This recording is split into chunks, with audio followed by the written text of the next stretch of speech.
Hi friends, मैं आशा करता हूँ आप लोग अच्छे होंगे। तो फ्रेंड्स, हमारे एक भैया हैं जो एवन लाइफ स्टाइल नाम से चैनल है, उन्होंने हमें बहुत ही सपोर्ट किया है। तो फ्रेंड्स चलिए बिना किसी देरी के वीडियो स्टार्ट करते हैं। तो फ्रेंड्स चलिए वीडियो स्टार्ट करते हैं। यीशु जैसे ही क्लोसेट रूम में वापस आई तो सुमित ने जानवी को देखे बगैर ही बालकनी में जाते हुए कहा, जल्दी से यहाँ से ये सब हटाओ। जानवी उसे जाते हुए घूरने लगी। कितना खड़ूस है वो, एक नजर उसे देखा तक नहीं था। उसने उसे जब पता चला कि वो सुमित मित्तल से मिलने वाली है तो वो आज अपनी सबसे बेस्ट ड्रेस पहनकर आई हुई थी। वो एक असिस्टेंट कंज्यूमर डिजाइनर थी और आज उसे मित्तल मेंशन जाने का मौका मिला था, पर यहाँ उसे कुछ खास अच्छा नहीं लगा। जानवी ने सर्वेंट्स के साथ मिलकर जल्दी से अपना सारा सामान समेटता था कि तभी यीशु चेंज कर रूम में आई। उसने इस समय एक ऑरेंज कलर की सिंपल फ्रॉक सूट पहना हुआ था, जिससे वो बहुत ही प्यारी दिख रही थी। उसे देखकर जानवी ने खुद से कहा, मुझे समझ नहीं आता ये सारे पैसे वाले लोग पागल होते हैं। एक बड़े से कर एक लड़की मिल सकती थी एमआर मित्तल, पर उन्होंने शादी की एक गूंगी लड़की से उसकी फुसफुसाहट साथ चलने वाली सर्वेंट से सुनी तो उसने जानवी ने से कहा, अपने मन ही बात इतनी तेज आवाज से मत बोलिए, अगर सर ने सुन लिया तो वो आपको गूंगा बहरा सब बना देंगे। आइए। सर्वेंट की बात सुन जानवी ने हैरानी से अपनी आंखें फैला दी और जल्दी से रूम से बाहर निकल गई। इधर अब सुमित भी रूम में आया तो एक बार फिर यीशु को देखता रह गया। उसने इस समय अपने बालों को बंधा हुआ था, जो कि सुमित को पसंद नहीं आया था। इसलिए उसने उसके पास जाकर उसका क्लेचर बालों से निकालते हुए पूछा, लंच में क्या खाओगी? यीशु को पहले तो गुस्सा आया कि उसने बाल बिगाड़ दिए। उसने अपने बालों को ठीक कर इशारा करते हुए पूछा, तुम क्या खाओगी? सुमित ने बड़े पर बैठते हुए कहा, वही जो तुम खाओगे। यीशु उसके बेड पर बैठने पर धीरे से झिझकती हुई उसके पास बैठ गई तो सुमित उसे देख मुंह फेर कर हंस दिया। कितना सोच सोचकर वो उसके पास बैठ रही थी। यीशु ने अपने फोन से सुमित के मैसेज सेंड किया, पर देखा उसका फोन तो वैनिटी टेबल पर रखा हुआ था। ये देख वो जल्दी से उठ और उसने सुमित का फोन उठा उसे पकड़ा दिया। सुमित ने फोन में देखा तो यीशु ने उसे मैसेज कर दिया था कि मुझे व्हाइट सॉस पास्ता खाना है। सुमित ने मुस्कुराते हुए उसका मैसेज पढ़ा और फिर मना करते हुए कहा, नहीं, अभी तुम्हें कुछ हल्का फुल्का लंच करना चाहिए, क्योंकि रात को पार्टी में तो तुम अपने मन की ही खाने वाली हो। सुमित की बात सुन यीशु उसे लाचारी से देखने लगी। जब उसे अपने मन की बात ही करना था तो उसने उससे पूछा ही क्यों कि वो क्या खाएगी। यीशु अब जल्दी से उसके पास से उठकर जाने को थी कि सुमित ने उसका हाथ पकड़ उसे अपने गोद में बिठाते हुए कहा, कहाँ जा रहे हो? मैं खाना यहीं पर मंगवा लेता हूँ।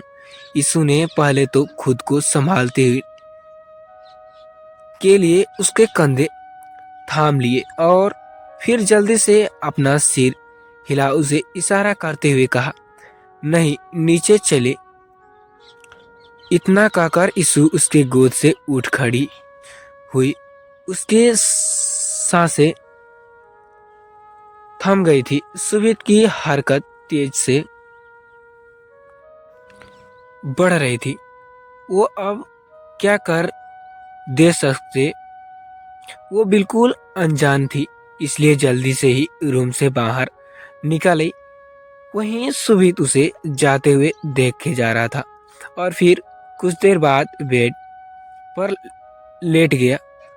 उसने अपने सिर के नीचे हाथ रखते हुए कहा, नो, मैं गलत हूँ।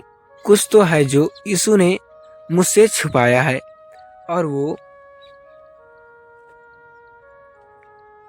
सान जानता है। सुबीत यीशु को देख और फिर सबसे बड़ा सबूत उसकी शादी की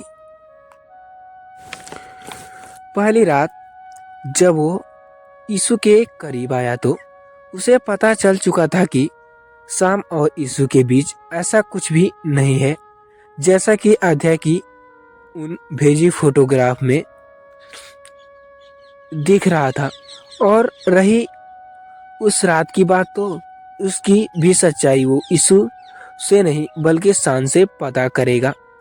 दिन भर मेंशन में घूमी सुबीत से बचते बचाते हुए यीशु ने अपना दिन निकाल लिया था। इधर शाम के समय आदित्य ने अपना जी से कहा, यीशु और सुबीत को कहिए कि वो लोग अभी निकले क्योंकि कुछ ही देर में मीडिया वहां पहुंचने वाली थी।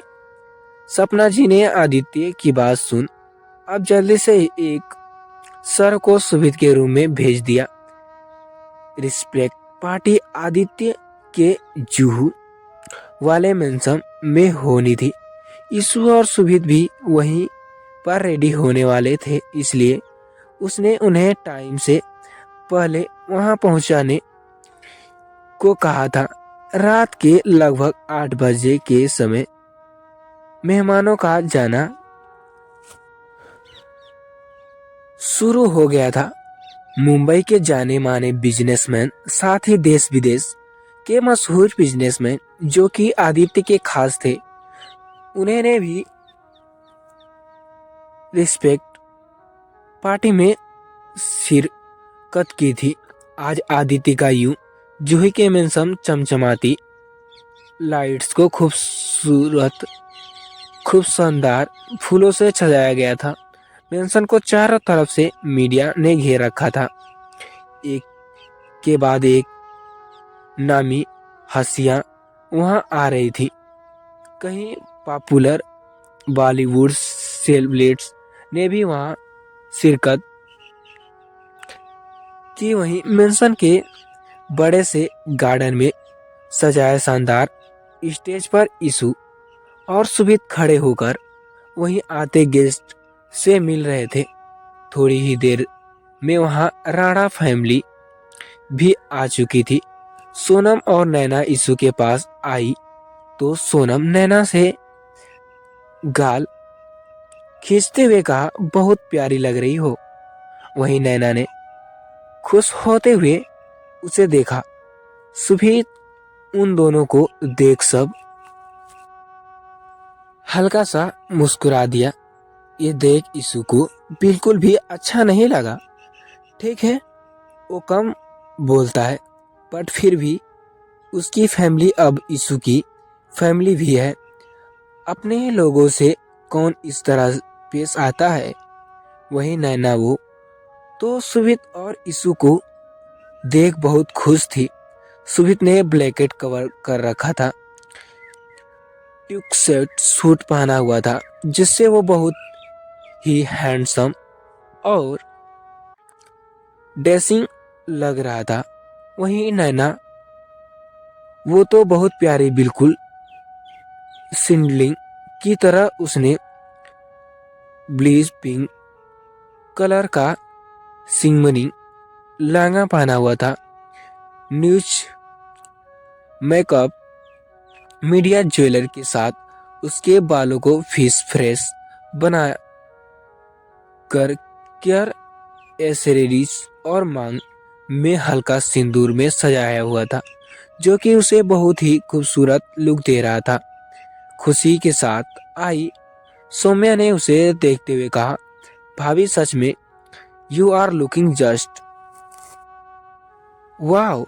खुशी ने भी यीशु के सिर को चूमते हुए सुवित से कहा, यू आर लकी मैन। इस पर सुवित ने यीशु के कमर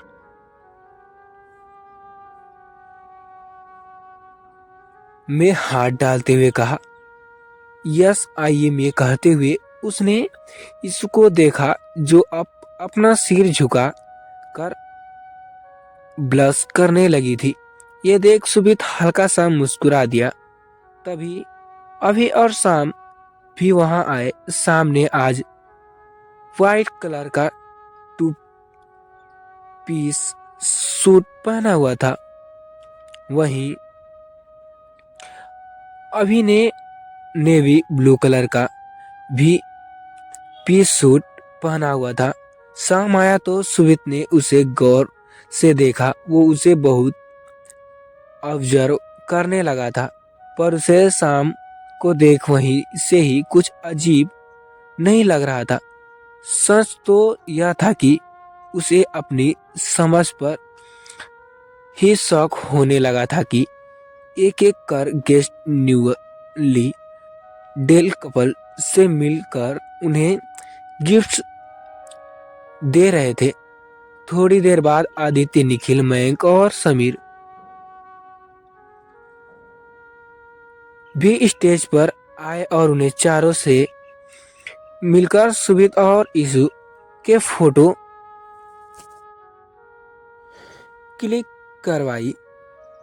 इसके बाद कुछ फैमिली फोटोज हुई और उसी के साथ आदित्य अब शाम, सुमित और यीशु के साथ मीडिया के सामने भी आया।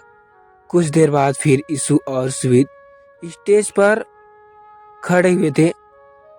यीशु को हैरानी इस बात की थी कि फैमिली से सभी आए हुए थे, सिवाय रुद्र को छोड़। उसके पास खड़े आयु से इशारा में रुद्र के बारे में पूछा तो आयु ने कहा, पता नहीं, उनका कल से घर भी नहीं आए हैं। बड़ी माँ से बात हुई थी तो कह रहे थे कि बस आने वाले हैं। यीशु ने उसकी बात सुन हाँ में सिर हिला दिया और मुड़कर अब सामने देखा था कि उसका दिल जैसे मुंह में आ गया। सुमित के पास खड़े गेस्ट को देख उसके होश उड़ चुके थे कि तभी सुमित ने उसकी कमर को पकड़ उसे अपने पास खींचते हुए कहा, यीशु विवेक मल्होत्रा है एस माई स्कूल फ्रेंड्स। यीशु ने सामने प्राउड कलर का सूट पहने हुए लंबे से उस आदमी को देखा, जो कि अजीब सी स्माइल मुस्कुराहट के साथ उसे ही देख रहा था। उसने यीशु को गिफ्ट देते हुए कहा, कंग्रेचुलेशन यीशु भाभी, आपकी आवाज सुन यीशु ने शरीर से तेज सनसनाहट दौड़ गई और उसने रोंगटे खड़े हो गए कि तभी सुमित ने कहा, यीशु नहीं ईसा। इस पर विवेक ने मुस्कुराते हुए कहा, ओ सॉरी, नेक्स्ट टाइम से याद रखूंगा, ओके यीशु भाभी।